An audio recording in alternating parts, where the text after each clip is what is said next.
जय हिंद दोस्तों, स्वागत है आपका हमारे यूट्यूब चैनल नॉलेज कॉरिडोर में। तो आशा करता हूँ आप सभी लोग अच्छे होंगे और अच्छा कर रहे होंगे।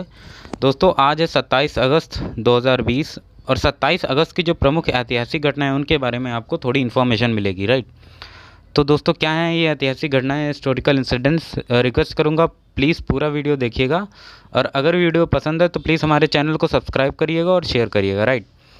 तो दोस्तों, इसमें सबसे पहली जो घटना यह है कि आज ही के दिन दोस्तों वर्ल्ड का सबसे छोटा युद्ध हुआ था, राइट। तो ये जो हुआ था 27 अगस्त 1896, यह हिस्ट्री का इतिहास का सबसे छोटा युद्ध है, राइट। तो दोस्तों, इसमें जो हुआ था वह ब्रिटेन और एक कंट्री है जो कि अफ्रीकन कंट्री में आती है, राइट। जो कि बहुत छोटा हुआ था। एक जंजीबार एक कंट्री है और एक जो ब्रिटेन, इनके बीच में हुआ था। यह 1896 को हुआ था, राइट। तो रीज़न यह था दोस्तों क्योंकि वहाँ पर लोगों के बीच में युद्ध की इसलिए चर्चा हुई क्योंकि वैसे तो आप लोग जानते ही होंगे कि पहला जो वर्ल्ड वॉर हुआ था वो 1914 से 1918, दूसरा जो वर्ल्ड वॉर हुआ था वो 1939 से 1945। पर इतिहास का सबसे छोटा युद्ध दोस्तों सिर्फ 38 मिनट का, लगभग 38 से 45 मिनट तक चला था। दोस्तों, इस युद्ध की नींव उस समय पड़ी जब जंजीबार को लेकर जर्मनी और ब्रिटेन के बीच साल 1890 में संधि पर हस्ताक्षर हुआ। ब्रिटेन की कोशिश थी कि संधि के जरिए वो पूरे अफ्रीका में अपना साम्राज्य विस्तार करे, मतलब वो कहीं ना कहीं पूरे अफ्रीका पर अपना अधिकार जमाना चाहता था। इसी कारण जंजीबार की सत्ता ब्रिटेन को सौंपी गई। वहीं समझौते में जर्मनी के हिस्से में तंजानिया के एक भूभाग आए, लेकिन कहीं ना कहीं जर्मनी इससे सेटिस्फाइड नहीं था। तो दोस्तों, उसके बाद में संधि के मुताबिक ब्रिटेन साम्राज्य ने जंजीबार पर अपने अधिकार की घोषणा करते हुए एक वहाँ का एक जो सुल्तान है उसको डिक्लेयर कर दिया संचालक की तरह, राइट। उसके बाद 1893 में हमद बिन तुआनी जो कि वहाँ का संचालक था, जो कि ब्रिटेन के अंडर ही वर्क करता था।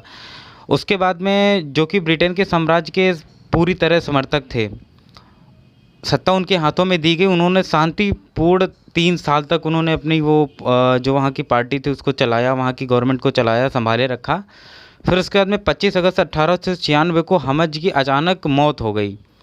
ऐसा माना जाता है कि यह जो है इसके लालच में हुई थी, सत्ता के लालच में इनका जो भतीजा खालिद बिन बरकश, राइट। तो कहीं ना कहीं माना जाता है कि भतीजा जो सुल्तान हमद जी का भतीजा है खालिद बिन बरगस ने जहर दे दिया था। हमद के मरने के कुछ ही पल बाद ब्रिटेन की सहमति से खालिद ने खुद को जंजीबार का सुल्तान घोषित कर दिया, मतलब बिना कोई ऑर्डर नहीं आया ब्रिटेन का और ना ही कोई मीटिंग हुई, खुद ही को उसने डिक्लेयर कर दिया, राइट। तो कहीं ना कहीं ये शक का दायरा हुआ और यहाँ पर शक पैदा हुआ कि आखिर सडनली ऐसी डेथ कैसी हो सकती है, राइट। तो उसके बाद में कहीं ना कहीं जब ब्रिटेन ने उस पर थोड़ा कहीं ना कहीं अधिकार जमाया और जब गद्दी छोड़ने के लिए कहा तो मना कर दिया, राइट।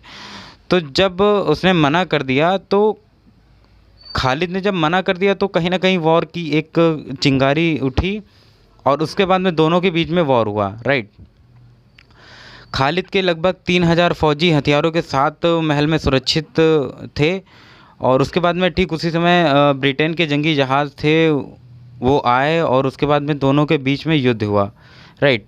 तो सब कुछ ठीक था, पर ये सत्ता के लालच में जो खालिद ने अपने जो चाचा को मारा, उसके बाद में लगभग ये वॉर हुआ। तो जब वॉर हुआ तो 9 बजे हमले का ऑर्डर दिया गया। इसके बाद ब्रिटिश तोपों से सुबह से ठीक 9:02 हमले पर गरजना शुरू किया और ठीक 38 मिनट के भीतर ही सुल्तान खालिद की सेना परास्त हो चुकी थी और उस समय सुल्तान की हार हुई और उसके बाद में 9:40 हुआ था। उसके बाद में यह युद्ध पूरी तरह समाप्त हो गया। कहीं ना कहीं खालिद की जो सेना थी वो सरेंडर हो गई, सरेंडर कर दिया। इसमें जो लोगों की डेथ हुई थी लगभग 500 जो मेल फीमेल से सभी लोगों की डेथ हुई थी।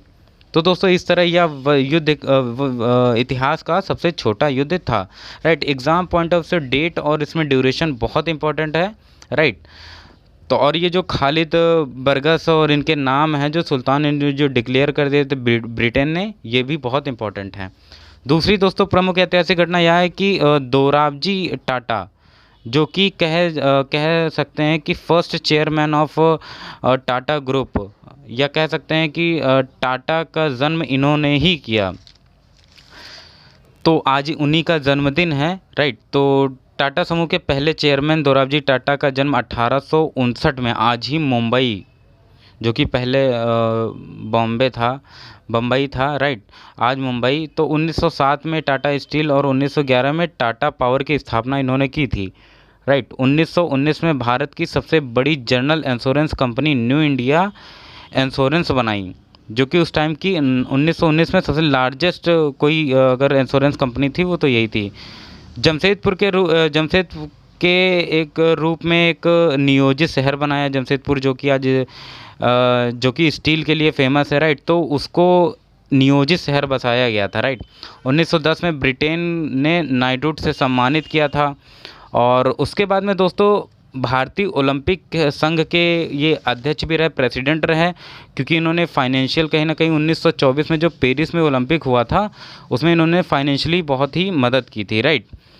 तो इस वजह से एग्ज़ाम पॉइंट ऑफ से दोस्तों यह इम्पोर्टेंट है, क्योंकि इन्होंने इनका इंटरेस्ट कहीं ना कहीं कह सकते हैं कि खेलों में था और कहीं ना कहीं ये अध्यक्ष ही बने, राइट। तो एग्ज़ाम पॉइंट ऑफ से दोस्तों यह इम्पॉर्टेंट है कि 1919 में जो इन्होंने कंपनियां बनी, new India insurance company limited, वह उस टाइम की लार्जेस्ट जनरल इंश्योरेंस कंपनी थी, राइट।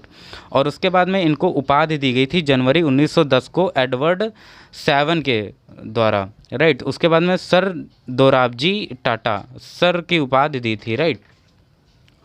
और दोस्तों इनकी जो एजुकेशन है वो कहीं ना कहीं इन्होंने 1882 में इन्होंने डिग्री प्राप्त कर ली थी। 2 साल उससे पहले ये कैम्ब्रिज में भी पढ़ के हैं, और उसके बाद में 1882 में इन्होंने डिग्री प्राप्त कर ली थी। और टाटा स्टील की जो एस्टेब्लिशमेंट है वो 1907 में किया था, राइट। और उसी के साथ ही दोस्तों कहीं ना कहीं जो इनका ओलंपिक में फाइनेंशियली हेल्प किया था पेरिस में जो हुआ था, ये भी बहुत ही इम्पोर्टेंट है, राइट। तो दोस्तों ये थी 27 अगस्त की ऐतिहासिक घटनाएं। और दोस्तों खास बात यह कि 3 जून 1932 को उनकी डेथ हो गई थी, वह इस दुनिया को अलविदा कह दिए थे, राइट। तो एग्ज़ाम पॉइंट ऑफ व्यू से दोस्तों ये बहुत इंपॉर्टेंट है। दुनिया उन्हें स्टील मैन के नाम से भी जानती है, यह भी इंपॉर्टेंट है। दोराबजी टाटा जी को दुनिया किस नाम से जानती है, यह भी इंपॉर्टेंट क्वेश्चन है, राइट। तो दोस्तों यह थी 27 अगस्त की प्रमुख ऐतिहासिक घटनाएं। आशा करता हूं कि दोस्तों आपको यह वीडियो पसंद आया होगा। अगर पसंद आए तो प्लीज़ हमारे चैनल को सब्सक्राइब करें, लाइक करें, शेयर करें, और साथ ही में दबाएं बेल आइकन, ताकि कोई भी अपडेट्स हो वो आपको तुरंत मिल सके। आज के इस वीडियो में बस इतना ही, मिलते हैं नेक्स्ट वीडियो में। तब तक के लिए जय हिंद, जय भारत।